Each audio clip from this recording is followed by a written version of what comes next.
Good evening. For the people of Wennington in East London, yesterday's extreme heat brought with it a devastation on an unimaginable scale. Some would have watched helplessly as flames ripped through their homes despite the efforts of more than 100 firefighters. Well, today, many of those buildings are burnt out shells. Everything inside that wasn't saved destroyed. It is because of the work of emergency services working in 40-degree heat that no one was injured.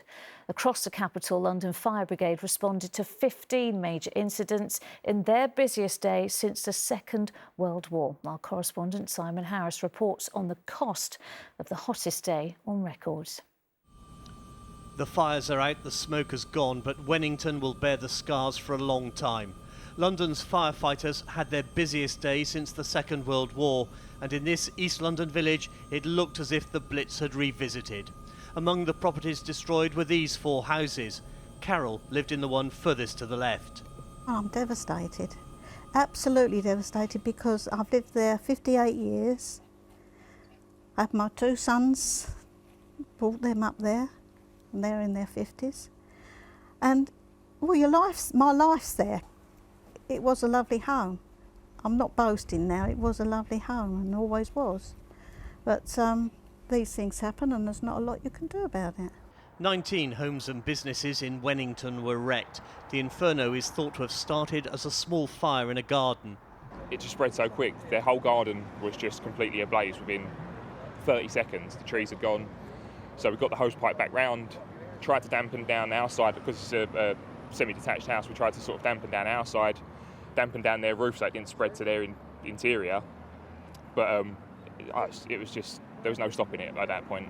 No one died, and that's the main thing. There's no loss of life.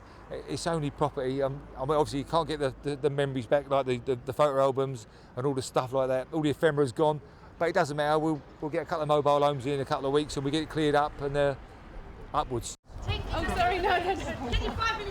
The owners of the village pub cancelled their holiday and hurried back after seeing the devastation unfold on TV.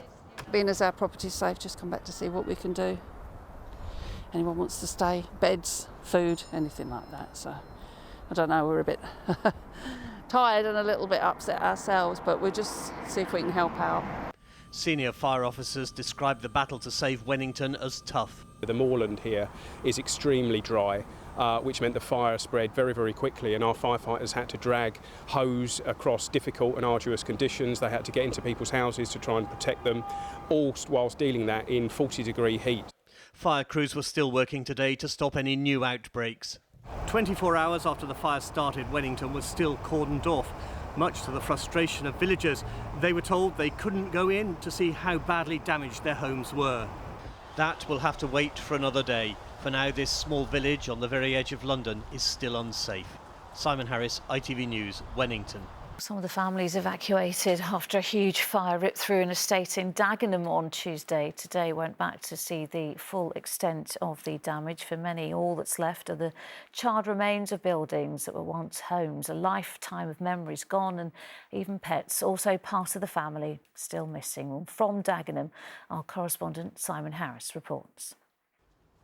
When a wildfire tore through Farm Close, people living here had just minutes to get out. They left behind everything: their clothes, their family heirlooms, even their pets. The heat was so intense, plastic melted, metal structures buckled. Today, it's eerie, deserted and fenced off. What made Farm Close special for the people who lived here was the country park at the bottom of their gardens. But nature can be brutal as well as beautiful. And when the trees and grasslands erupted in flames, the houses were in the path of the inferno. Today we came across Anne, who lived at number 7. She was with her daughters, desperately trying to find the family's 3 missing cats. I'm absolutely devastated.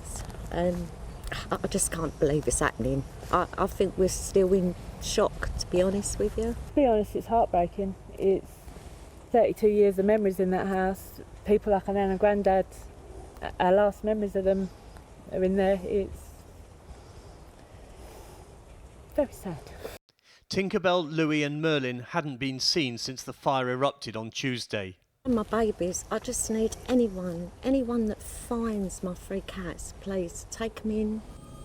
The blaze in Farm Close left 14 of these post-war prefabs wrecked. Another 6 were badly damaged. 20 families lost their homes. The houses are all beyond repair and will have to be demolished. If you go in there, it looks like it's a scene from one of those zombie movies, you know, where the world's just ended. Darren Rodwell is the leader of Barking and Dagenham Council. Some of the families had no insurance, so that means they have literally lost everything other than the clothes they were wearing. So yesterday we made sure they got toiletries, we made sure that they got the clothing they needed, and we will carry on working through that. At the moment they're in hotels, but that can't be a long-term solution. Were you insured? No. No. Not insured, so... No insurance. We've got nothing. Fire crews were still in Farm Close today, watching for any hotspots which might ignite. Across London, the danger of more fires is still very real. We've still got seasonally high temperatures going into the weekend. Until we get really significant rainfall, the dry ground conditions mean we run the real risk with stored heat of fire. It will be months, if not years, before a new Farm Close emerges from the ashes. But after seeing what happened to her home of more than 3 decades, Anne doesn't want to come back. Simon Harris, ITV News, Dagenham.